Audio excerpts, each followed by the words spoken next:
1867조 원, 한국은행이 공식 집계한 지난해 말 기준 가계신용 잔액입니다. 그런데 여기에 빠진 게 있습니다. 바로 우리나라에만 있다는 전세 보증금입니다. 무려 1,058조 3천억 원으로 추산됩니다. 둘을 합하면 3천조 원에 육박합니다.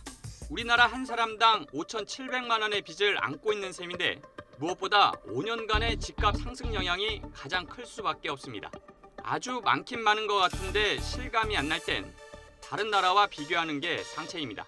2021년 기준 한국의 GDP 대비 가계부채 비율은 OECD 31개국 가운데 4위. 여기에 숨은 빚인 전세 보증금을 합하면 곧바로 1위로 올라섭니다. 그런데 여기서 잠깐, 전세 보증금이 빚이라고요?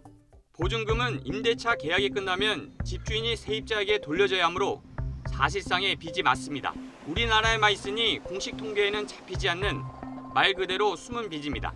그런데 더 늘고 있답니다. 줄어도 모자랄 판에 계속 오르고 있는 겁니다. 어느 정도일까? 5대 시중은행의 월별 신규 가계대출 추이를 한번 보면 지난 3월에만 모두 18조 4천여억 원의 신규 가계대출이 이뤄졌습니다. 1년 전과 비교하면 86%, 2배 가까이 껑충 뛴 게 통계로 그대로 잡힙니다. 4월엔 조금 줄긴 했지만 1년 사이 69%나 늘었습니다.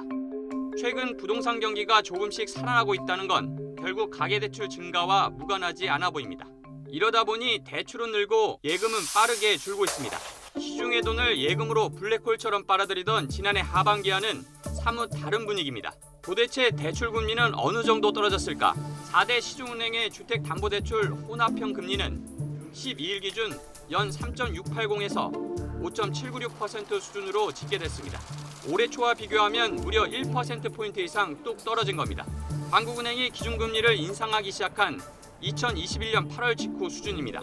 이렇게 된 이유는 우리나라만 다른 방향으로 달리고 있기 때문입니다. 한미 기준금리 역전폭은 1.75, 단 한 번도 경험해보지 못한 숫자입니다. 한국은행은 지난해 2월에 이어 지난달 11일에도 기준금리 동결을 선택했습니다.